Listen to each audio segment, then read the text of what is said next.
It's 10:47 p.m. The sun groundhog told you he was sleeping over at his buddy Thomas's place. You checked Life360. The little blue dot is right there at Thomas's. You exhale. You sip your tea. You are a modern parent, responsible, technologically equipped. You have the situation completely under control. Congratulations.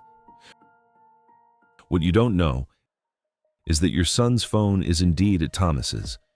Your son, on the other hand, has been at a party across town since 9 p.m., which didn't stop him from watching a TikTok tutorial before he left. 45 seconds. It took him less time than tying his shoes. Welcome to the great comforting lie of parental tracking. You know where your teen's phone is. You have absolutely no idea what he's doing, where he actually is, or how he's doing. You bought a feeling of control. You didn't buy control. Wait, did you know that 86% of parents do exactly what we do? 86%. 86% of parents monitor their children's location in one way or another. Find My Life360. AirTags sewn into the backpack. Because yes, people actually do that. We have industrialized family surveillance. And we tell ourselves it's love. It might be love, but it's mostly anxiety with a user interface. Now, here's the twist nobody sees coming. She asked me to install Life360. It was her idea. A lot of teens actually ask to be tracked. Life360 downloads doubled in 4 years. Not because parents forced it, because Gen Z is the most anxious generation in modern history. Knowing mom can find them if something goes wrong is reassuring. It's their safety net, not your control tool.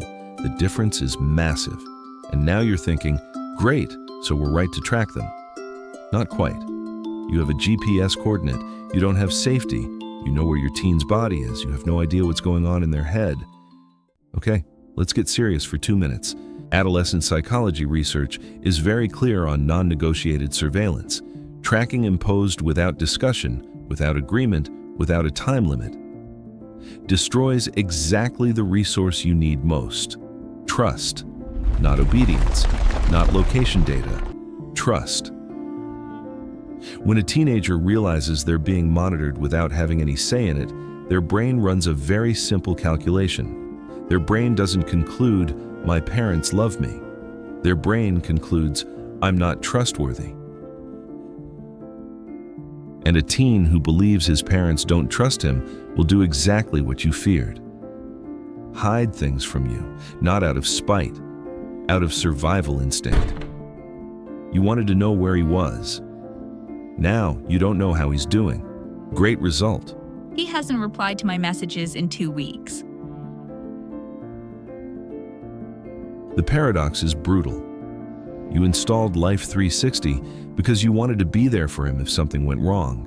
But by installing it without negotiation, you reduced by 40% the likelihood that he'll call you when something actually goes wrong. Because the trusting relationship that would have made him pick up the phone, that's exactly the one you eroded. Sound familiar? Same here. Moving on.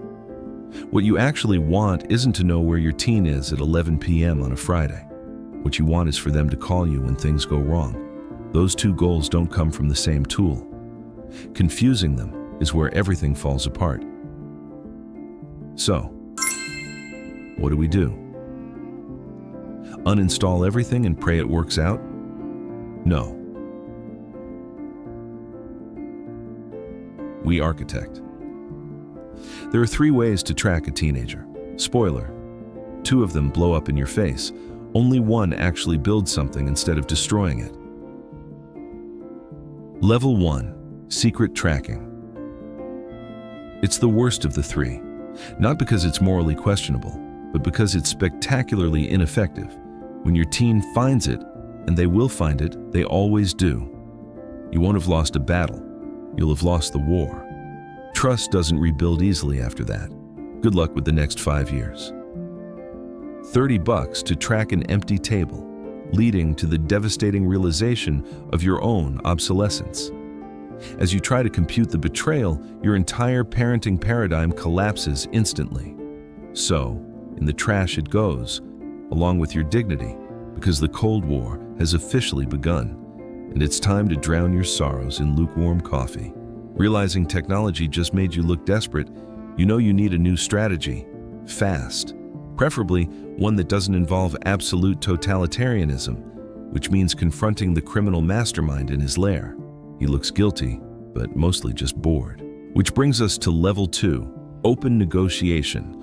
Welcome to the table, kid, where we lay out the new rules of engagement and prove there is no more hiding behind a little blue dot. It's time to establish dominance the old-fashioned way, outlining the exact terms of surrender and the strict conditions for actual earned freedom. We set a date for a performance review, while he checks his calendar to schedule his rebellion. You monitor the decline of your own paranoia by handing him a literal roadmap to adulthood, completely color-coded. This requires having an actual, painful human conversation, while watching your absolute power slowly slip away.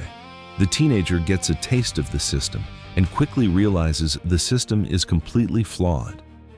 So you start negotiating with the other terrorist in the house, passing the burden of trust directly to the youth.